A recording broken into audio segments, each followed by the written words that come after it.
Et on retrouve Ken Smith en direct. Il suit une course-poursuite qui s'est terminée au supermarché. Oui, on survole en ce moment les lieux de la poursuite. On l'a loupé de peu. Ça s'est terminé ici, au supermarché. Le suspect s'est enfui à pied. Il est actuellement au 2e étage de ce parking où il a été interpellé par un officier de police. C'est là que la course-poursuite s'est arrêtée. Et croyez-le ou non, je ne sais pas qui était dans ce véhicule, mais il a eu de la chance. Il a traversé ces 8 voies à pied sans être heurté par une voiture. Et regardez maintenant, c'est là que tout a commencé.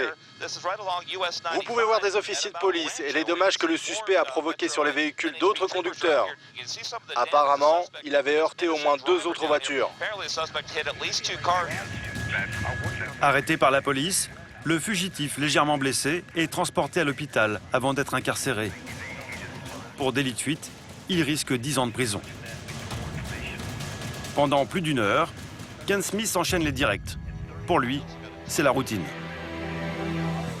Aux États-Unis, les affaires sensationnelles comme celle-ci sont quasi quotidiennes. Accidents, bagarres, arrestations musclées. À bord de leurs hélicoptères, les journalistes américains traquent tous les jours les délinquants de la route. Le dernier fait divers qui a tourné en boucle sur les écrans, c'est cette course-poursuite particulièrement violente dans les rues de Los Angeles.